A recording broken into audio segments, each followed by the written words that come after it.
ভিডিওটো ক্লিক কৰাৰ বাবে ধন্যবাদ। চাবলৈ আৰম্ভ কৰিছে বৰ্ণালী ব্লগ। আজি আপোনালোকলৈ এটা নতুন ভিডিঅ' আগবঢ়াম। ভিডিঅ'টো ভাল লাগিলে লাইক কমেণ্ট শ্বেয়াৰ কৰি ভিডিঅ'টো শেষলৈকে চাব। আজি বনাম মাছ আৰু কচু। এতিয়া মই কচু বুটলি আনো। মাছৰ লগত কেনেকৈ বনাম ৰেচিপিটো সম্পূৰ্ণ চাব। এফালে এয়া মই কচু বুটলি আনিলোঁ। এয়া কচু এতিয়া মাছৰ লগত বনাম। সম্পূৰ্ণ ভিডিঅ' চাব দেই। অকল মাছেই খাম বুলি ভাবিছোঁ। কচুৰ লগত মাছ দি বনাম, লগতে প্ৰসাদ কেইটামান আছিলে এয়া ভাজিলোঁ। মাছৰ মূৰ আৰু ফিচা এনেকৈ দি মুড়িঘণ্ট বনাম। আজি কচুৰ লগত মাছ বনাম ঔটেঙা দি। এইফালে বস্তুকেইটা যোগাৰ কৰি লৈছোঁ। এইফালে ঔটেঙা কাটি লৈছোঁ। কচুখিনি মিহি মিহিকৈ অকণমান কাটি লৈ পানীত তিয়াই ৰাখিছোঁ। যিখিনি এই ক'লা পানী ওলাইছে দেখিছে নহয়, সেই ক'লা পানীটো গ'লে নধৰে। এইফালে মাছ ভাজি ল'ম। এতিয়া কেৰাহীখন পাতি ল'লোঁ। এতিয়া তেল দি দিম মই।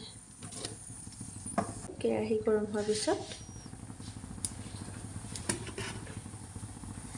এতিয়া দি দিম মাছ।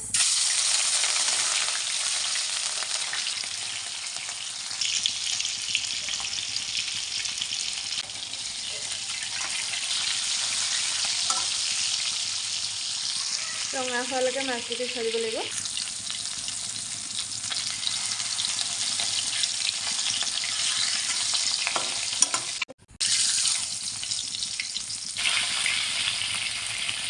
এয়া মাছৰ যিকেইটা মূৰ আছিলে ভাজি মেলি ৰেডি কৰি লৈছোঁ। এতিয়া বনাম মগু দালিৰ লগত মাছৰ মূৰ দি মুড়িঘণ্ট। এইখিনি মগু দালি বইল কৰি ল'লোঁ। লগতে আদা নহৰু পিঁয়াজ এনেকৈ মিক্সিত দি ল'লোঁ, পেষ্ট এটা বনাই ল'লোঁ। আৰু এইফালে মাছৰ চকুকেইটা ভাজি ৰাখিছিলোঁ যে, একেখিনি তেলতে এতিয়া বনাম মই। এইফালে আদা নহৰু পিঁয়াজ এইখিনি দি দিলোঁ।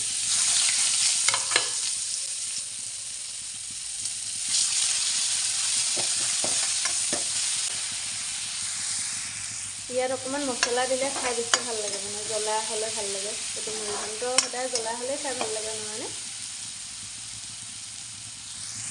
এতিয়া দি দিম মই হালধি।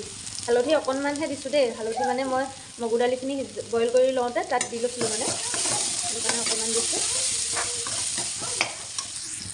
অকণমান এতিয়া জিৰা গুড়ি দি দিম। এখন হাতে কেমেৰাটো ধৰি আছোঁ যে অসুবিধা হৈছে। এতিয়া দি দিলোঁ জিৰা গুড়ি অকণমান। এতিয়া দি দিম মাছৰ চকু দুটা। মই দুটাহে দিছোঁ দেই, দুডোখৰ দিছোঁ আৰু দুডোখৰ কচুৰ লগত বনাম যে। এতিয়া ভালদৰে ভাঙি দিব লাগিব।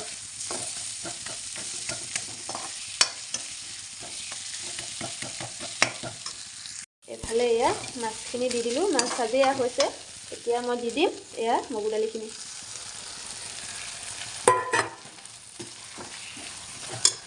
গেছটো কমাই ৰাখিছিলোঁ, অকণমান বঢ়াই দিছোঁ যে। আমাৰ জ্বলা একদম কম খোৱা হয়, গম পাইছেনে? আমাৰ ল'ৰা দুটাই খাব নোৱাৰে জ্বলা, দেউতাও খাব নোৱাৰে জ্বলা। সেইটো কাৰণে জ্বলা দিয়াই নহয়, অকণমান জান নিজানহে জ্বলা দিয়া হয়। এইখিনি এতিয়া ভালকৈ উতলিব লাগিব। জলকীয়া এটা দি দিছোঁ দুডোখৰ কৰি। ইমান জ্বলা নোহোৱাকৈ দিছোঁ, ফালি দিয়া নাই। ল'ৰাই খাব নোৱাৰে যে। দেখি খাওঁ খাওঁ লাগিছেনে? ইমান ধুনীয়া হৈছে চাওকচোন। খাবলৈ কিন্তু বহুত টেষ্টি হয়। যদি বনাই খাই পোৱা নাই, এবাৰ বনাই খাই চাবচোন, বহুত ধুনীয়া লাগে খাই। নিমখ মই আগতেই দিছিলোঁ দেই, এতিয়া নিমখ নাই দিয়া, জোখত হৈছে যে। নিমখ মই মগু দালিখিনি বইল কৰোঁতে দি লৈছিলোঁ। যিখিনি প্ৰসাদ আছিলে সেইখিনি বইল কৰোঁতে দি লৈছিলোঁ এতিয়া আমাৰ এয়া মুড়িঘণ্ট ৰেডি। এইফালে এইখিনি বইল কৰি ল'লোঁ। আলু কচু মচন্দৰীও দি দিছিলোঁ, ঔটেঙা আৰু লগতে মাছৰ চকুকেইটা যে ৰাখিছিলোঁ সেইকেইটাও দি দিলোঁ। গোটেইখিনি বইল কৰি ল'লোঁ। এতিয়া বনাম। এয়া কেৰাহীখন পাতি ল'লোঁ। এতিয়া কেৰাহী গৰম হ'ল, তেল দি দিম। তেল গৰম হোৱাৰ পিছত দি দিলোঁ পাঁচফোৰণ কেইটামান। পাঁচফোৰণ মেথিগুটি দিব লাগে, টেঙা আঞ্জা সদায় মেথিগুটি দিব লাগে। মই এক্সট্ৰাকৈ মেথিগুটি নাছিলে সেইকাৰণে পাঁচফোৰণ দি দিলোঁ। এতিয়া